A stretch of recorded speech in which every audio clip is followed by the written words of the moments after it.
2. Entonces ahí se puede tener una tomografía y podemos estar moviendo diferentes planos, pues, para tener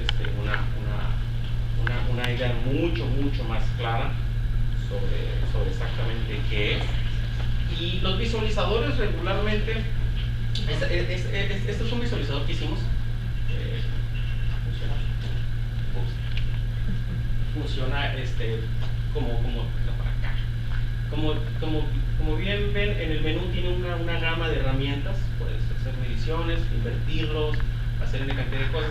Pero en realidad esta es la parte del software, de lo que es. Pero un visualizador requiere de equipo, y este equipo debe ser considerado altamente. Los visualizadores, las pantallas sobre todo, deben ser granmente. Deben tener una capacidad de saturación de píxel, que básicamente son los puntos que tiene la capacidad de ver, porque como la imagen es una imagen cruda, es una imagen de ceros y unos, prendido apagado, los monitores que tienen que ser capacidad. Por ejemplo, ahorita ya hay monitores de, creo que 12 megapíxeles, andan ahí de las 24 pulgadas ahorita más o menos. Tradicionalmente son entre 19 a 24.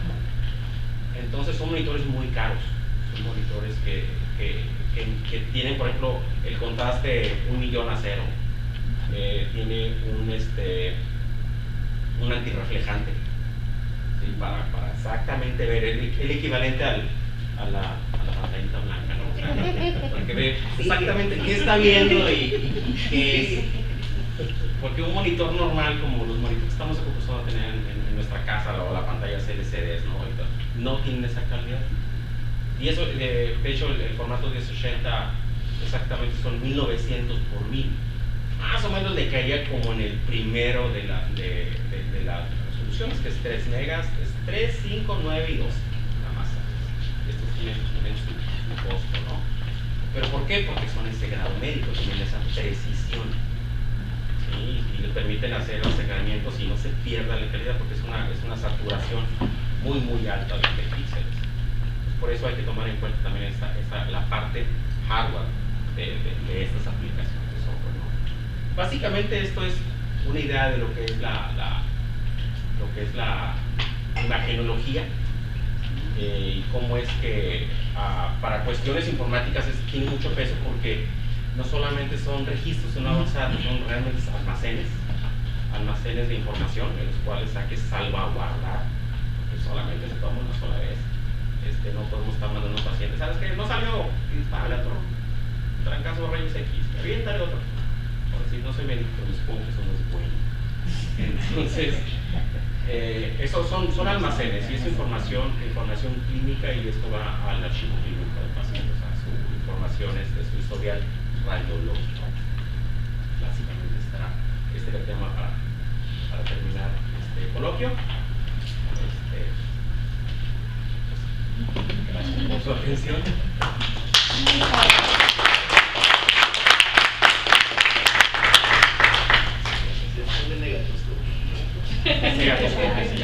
Y lo apunté. ¿Alguna pregunta? Pues yo quiero felicitarte por tu dominio en el tema, y hacerte el conocimiento de que nos hace falta el RIS en el hospital, definitivamente. Tenemos muy pobre control en los diferentes turnos de lo que se le hace al paciente. Llega el médico del piso de la mañana, le pide una tomografía, se hace.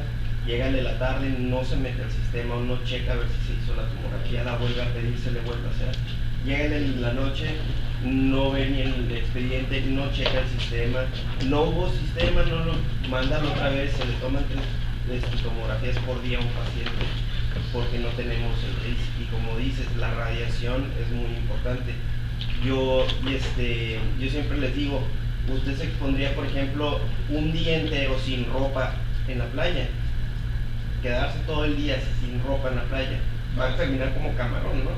Bueno, tomar una placa de tórax representa un día entero de radiación, nada más para que se den una idea.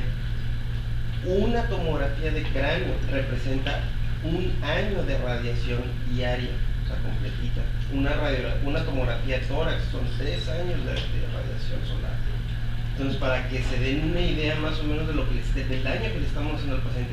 Ahora, los médicos tratantes tienden mucho a hacer ese tipo de uso, de mal uso de los sistemas, ¿no? Entonces lo que se hace es, bueno, control, y son 3 controles por día. Entonces estamos radiando de una manera exagerada a la población. Ahorita a lo mejor no se va a ver, el paciente se va a ir de alta y no se vio, pero va a tener problemas en su torrente sanguíneo, va a tener problemas, alteraciones hemáticas, después va a tener problemas, alteraciones del ADN, que no son cosas que se van a ver ahorita a lo mejor, pero a lo mejor en otras generaciones sí. Y el daño que estamos causando es un impacto impresionable por la carencia de este sistema. O sea, yo con el señor Maña he estado más o menos ahí ideando cómo le vamos a hacer para implementarlo, porque sí es muy importante tener ese control precisamente por el daño que estamos ocasionando. Sí, esta que vieron ahí es la versión funcional, la versión funcional del sistema RIS que iniciamos. ¿Qué tenemos con él? Es un beta, no. Tiene que 6-7 meses que empezamos a trabajar sobre eso, y es la versión beta, o sea, es la versión para poder llevar un control, y nos falta pues meter a los borris pues, todas las demás partes, ¿no? Ahorita si vieron eran puras mastografías, ese sí lo están trabajando en infinidad. Sí, está funcional para la masa. Está muy bien. Esa es la versión nueva, la versión que ya está. Pero sí falta implementarlo en todo el integrar los sistemas de pisos, a los de ingresos. Es muy importante. Muy interesante, muy suave. Me gusta mucho.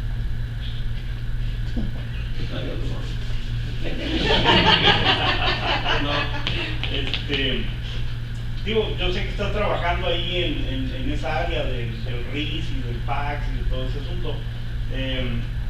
¿Qué estimas tú que le hace falta al Hospital General para tener el RIS funcionando? ¿Qué le falta integrar? Primero, unas solicitudes. Que el personal de piso haga solicitudes, no solamente manda.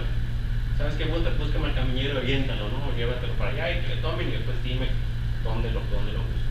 Hacer una hojita, la solicitud del servicio, ¿sí? Y con pues ya se va a saber, ¿sabes qué? Como decía el doctor, ¿sabes qué? Mándame esta presentación, oye, pero es que ya tiene uno. Se le hizo hoy, entonces déjame lo busco. Porque como no se tiene una cultura de estar haciendo eso, o no se tiene un control directo sobre eso aún, por eso es problema. En eso estamos trabajando, pero lo que platicábamos ahorita en el tema anterior, la renuencia del personal. Yo tengo 15, 20 años trabajando y toda la vida he trabajado así. Pues sí, pero antes a lo mejor no había radiólogo quien estuviera controlando. Y por estándares de calidad y normas oficiales, un estudio de radiología no se debe realizar sin el visto bueno del radiólogo. Entonces, lo que sucede aquí en el hospital, y pues ahora sí que un reto, realmente es un reto, es hacerles ver a los demás especialistas que cada especialista es especialista en su área.